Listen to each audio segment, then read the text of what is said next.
It honestly feels like there is a new AI tool launching every single second, but which ones are actually worth using as a content creator?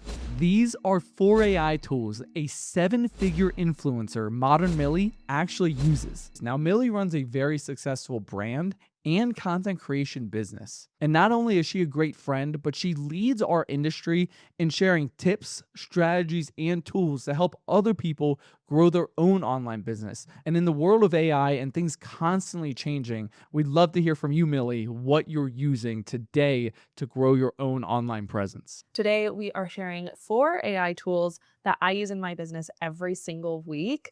And of course, we're sharing all of the resources that you would need to get started today. The first AI tool that I use every single week is probably no surprise, and that's Claude. Now, there are a lot of ways that you could use Claude for your creator business. In fact, I recently shared a full video with 7 Claude hacks for creators. So if you want more ideas on how to leverage it, definitely watch that video next. But for today, I want to show you my favorite use case, which is email triage. Checking and responding to emails used to take me hours every week, and it was honestly one of those tasks that I dreaded doing the most, so it would end up being ignored half of the time. Now I actually have Claude act as my virtual executive assistant and review my inbox, draft responses, and organize everything before I even open Gmail for that day. The best part is that you only have to set this up once, and Claude does the rest every single day for you. Now, I will say that this feature does require Claude Pro, so I pay $20 a month for this, but compared to hiring an actual VA to manage your inbox, for me, I find it pretty affordable. Let me show you exactly how it works. First things first, when you're in Claude, under your settings, make sure you have, when you're customizing your connectors, Gmail connected as a connector, specifically the Gmail that you want Claude to be triaging. So I already have my Gmail connected. Then what I'm going to do is go to the co-work section, and we are going to create a new scheduled task. So under here, press new task, and we're going to set it up manually. I'm going to call this email triage. And then we're going to paste in the AI prompt that I already have created for this. So this is the prompt that literally the exact prompt that I have used. You can customize it however you want. This can be found in my 20 plus AI prompts for creators. It's a free downloadable that I have. We're just going to paste it in. And then before you save it, add your description. Then we're going to set the frequency to daily. I like to have this go every day at 1:45 p.m.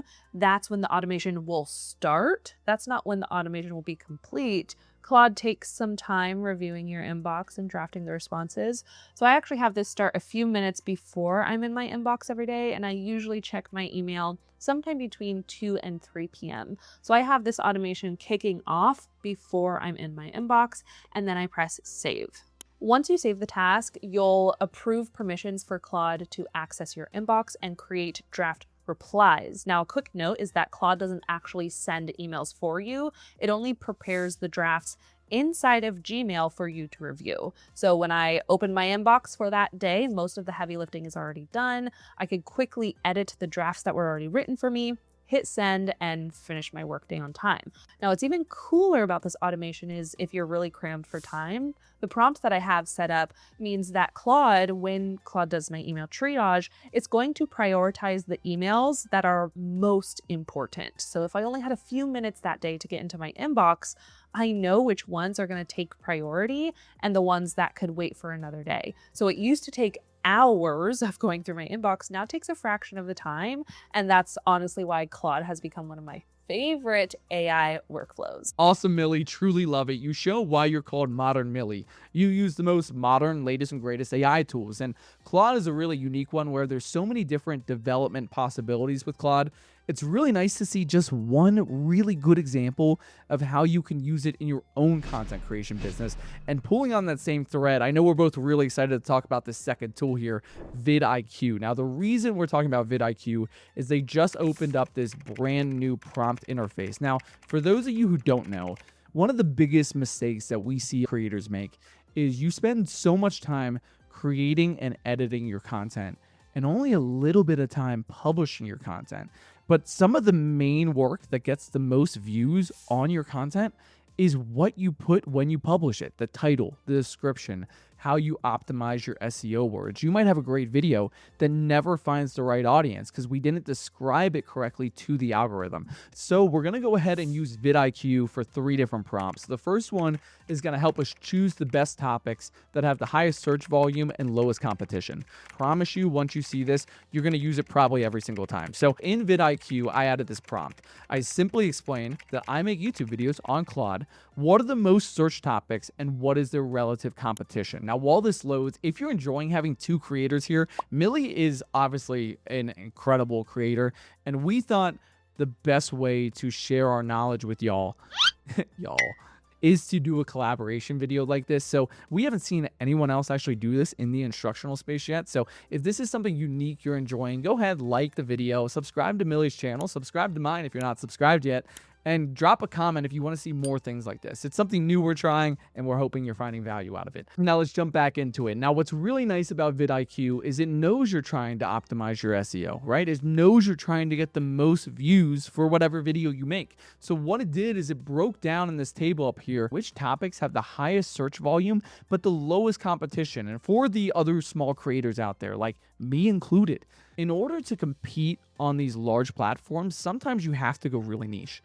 And so although this top one, Claude Code tutorial, has a bunch of search volume and relatively low competition, and maybe the second one on how to use Claude Code, the one I always recommend choosing is the one that has the lowest competition relative to the high search volume. And so for us, that one's going to be Claude Code tutorial, because although it has a decent amount of monthly searches, the competition score is incredibly low, and that enables us to compete, be more niche, and help the algorithm kind of promote our content quicker because we're competing with less people. Now, let's imagine we choose Claude Cowork. I'm personally making this video up here on how to integrate Claude with your Microsoft Outlook. It's 10 automations. It's incredibly helpful. It actually works directly in your Outlook interface. Like, it is a game changer for email management. And then we'll actually use VidIQ to come up with our title and our description. So our format for our titles tends to be how to, and then specific keywords afterwards. And this allows the user to identify your video, know what you're talking about, and help the algorithm with the keywords promote your video to the right audience. Make sense? So let's go ahead and add our format in here. The one underneath this, I always recommend this. It is the single largest transformation that I've done from an SEO perspective to get more views on my content, which is blowing up your description with the most SEO keywords relevant to your topic. Now, what I do here, for instance, I just go grab a specific description that I've used in the past, and you can see this is long. This is about 3,000 characters. I think on YouTube, you can have up to 5,000 characters. Some people only have like 200 characters in their description. Why would you not try to maximize all the different SEO keywords you could include in your description so that anytime someone searches anything relevant to your video comes up? Like, that's how we've been able to grow so quickly. And then I simply say, go ahead, try to include as many as you can in 3,000 characters. And then the last thing you want to make sure you do is for these larger descriptions, go ahead and change it from deep thinking to regular. This will just enable you to save some of your credits on VidIQ, whether you're using the free version or the paid version. Now, what's really nice is it already generated those titles. So this one says how to integrate Claude with Outlook, right? Those are keywords there.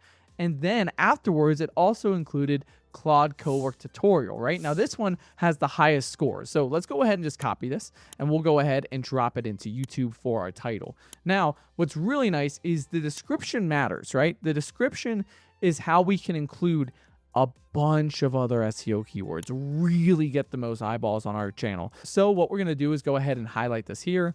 We'll scroll down, copy it. Then we'll jump back into YouTube and let's just paste the exact description. Now, some things I always recommend is try to update it to be in your own format and your own brand voice. It already has our brand voice because we uploaded a giant description, so it understood how we wrote, but I want to have it right for you without context of how you traditionally talk. Now, what's really nice is in our own type of brand accent, you should say, it still included learn how to at the top, but it said connect Claude to Outlook. because that's what people are going to search. It said reply to emails with AI for free. That's what people are searching. Step-by-step Claude Code tutorial. It's using all the keywords that when someone searches anything relevant to that, your video is going to show up. And that's how you grow with VidIQ. We've both been using it for a long time. It's an incredible tool. Highly recommend it. Their new prompt interface is the reason we spoke about it in this video.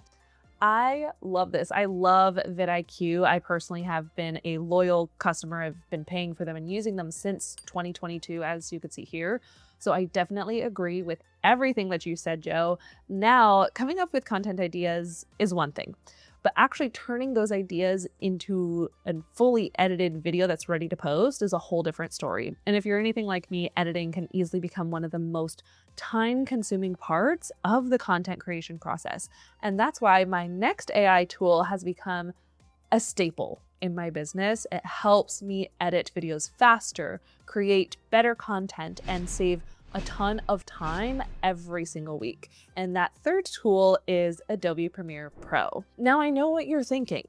Millie, Adobe Premiere Pro isn't an AI tool. Hear me out.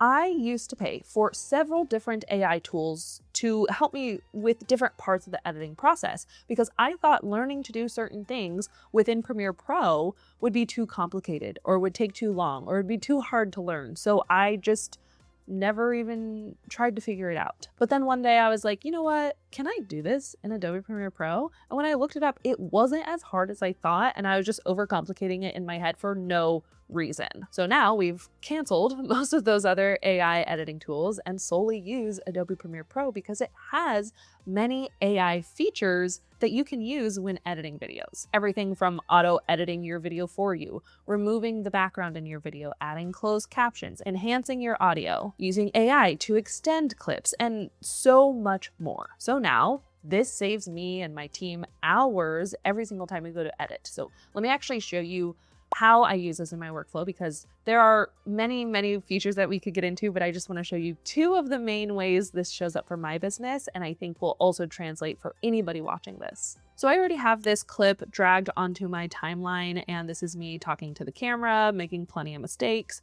So instead of having to watch this video and then find where to cut and edit, Adobe can actually do that for you. So I'm just going to make sure the clip that I want edited is highlighted, selected. Then up here in the top left, I'm going to find text. Here, we're going to make sure that this highlighted clip is transcribed. Then with the transcription, I could either edit directly in the transcription. For example, you could see I made a mistake. These are all the brands. These are all the brands. These are all the brands. So I repeated that part plenty of times so I could literally highlight everything before, delete it, and it automatically edits it in that timeline. I could also come up here with the filter. I'm going to filter out any pauses. Adobe automatically finds any of those long, awkward pauses, and I will delete all of them. Boom, shakalaka, look at that.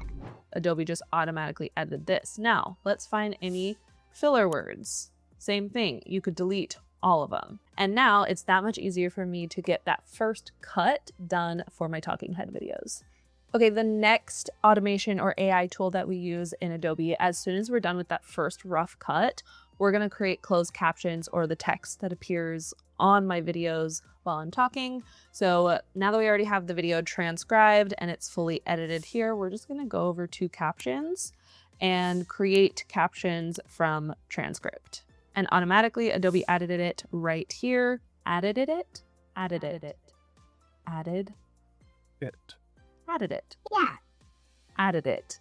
It's like when you say edited, edited it, edited it, added it, less, anywho. And then all you have to do is just edit one of these bad boys and it'll apply it to all of them. If Adobe is a software that feels overwhelming or intimidating to you, you are not alone. It took me too long to start using Adobe Premiere Pro simply because I was intimidated. I just assumed it would be too hard. And now this is like the only tool that I use to edit videos for my business. So if you finally want to learn how to use Adobe, all the secret Adobe hacks, I have a few tutorials over on my channel that you could check out. If you've learned one new thing so far, consider giving this video a thumbs up, since it tells YouTube that other creators like yourself would find this video valuable and show it to the right people. And if you learn 2 new things by the end of this video, consider subscribing to my channel and Joe's channel, since it's a free way to continue to support your favorite creators. Dude, that's so cool. Like, automating the editing portion is incredible. Editing is the step that takes the longest in the content creation process. And what I really like about this video is we're talking about every element of the content creation process and how to automate some portion of it, right? Automating your communications with sponsors on the front end of the business with Claude. Using VidIQ to come up with topics of what to talk about in your videos. Great, we started to make our video. Now we jump into Adobe Premiere Pro to actually edit it the quickest way possible. Well, what happens after editing? We publish that video. Now, you know I'm going to talk about Metricool. Millie and I have been using Metricool for over 10 years combined, right? We use it to schedule our posts across social media. Well, this month, Metricool released what I think is the largest update they've ever came out with, and it's their direct app integration with ChatGPT. So for those of you who don't know, ChatGPT has apps that you can connect to it. You click this button in the bottom left corner. Here, there's a bunch of different apps. They're recommending, hey, we have an integration with Canva. But what you can do is go to the search bar and search for Metricool. Click this one that says Metricool for social media. Now, Metricool just came out with this month. There's no videos on YouTube talking about this yet. It is a brand new. And so what it allows you to do is talk directly to ChatGPT. ChatGPT will connect to your Metricool app and automatically go through and interact and post things on your behalf. So what I'm going to say is, help me schedule a post tomorrow for 7 a.m. Now, just stick with me here. This is just so insane. So what it's doing is right now, ChatGPT is connecting to Metricool, and we don't even have to open up Metricool. ChatGPT is just going to tell us what they need from us. So it says, okay, what account are we posting on? So we're going to go ahead and put Joe Zeppelin's account. The reason it asks for that is I manage multiple different brands with Metricool. This is a step-by-step tutorial of literally every feature Metricool offers, so highly recommend that. But we're going to be posting it on our own account, of course. Now for the photo, let's just simply upload the photo to ChatGPT. It can take it and post it. So we'll go ahead and grab this one of us talking about the local farmers market that we're going to this weekend to help small businesses also grow their online presence. So we'll go ahead and add that here. Then for the caption, let's put, join us at the farmers market this Sunday to talk about digital media for small businesses, Salt Lake City, 9 a.m. Now, note on our caption, I tried to include those SEO keywords: farmers market, digital media, small businesses, location, and then time isn't, but it's always helpful. And then platforms, let's go ahead and put it on Instagram. Maybe we'll do a Facebook page and LinkedIn. And then time, let's not even give it specifics. Let's just say tomorrow at 7 a.m. Mountain Time Zone. Let's see if it can actually be smart enough to schedule it for tomorrow. And let's go ahead and run it. Now, the reason I've been using this is you can open up multiple different tabs of ChatGPT and schedule things in mass. You can go ahead and ask one time for it to schedule 50 posts. And rather than you clicking within the platform, it automatically does that for you. Now, it's incredible. Here it's saying, hey, do we have the permission to post on your social media? So let's go ahead and press allow. And awesome. Okay, it says your post is scheduled. Here are the details. And then we jump into Metricool, and great, it's right here. It's scheduled for Saturday. And if we go ahead and click it, you can see it added our photo. Here's our detailed caption. On the top left, it's scheduled as a Facebook post, Instagram post, LinkedIn post. And then if you jump in, post. And then if you jump into the time, 7 a.m. Mountain Time Zone. I absolutely agree. Metricool is another one of those tools that my team and I have been using for a few years now. Literally 90% of the short form content that you see posted across YouTube, Shorts, Instagram, TikTok, and Facebook has all been scheduled with Metricool. You found value out of having 2 creators here. Something new that we're trying to bring the most value to people who are trying to grow their own business. Go ahead, subscribe to both channels, drop a comment if you want to see more things like this, and thanks for staying till the end of the video. We really appreciate you. Thank you so much for watching, and we will see you in the next one. Follow your joy.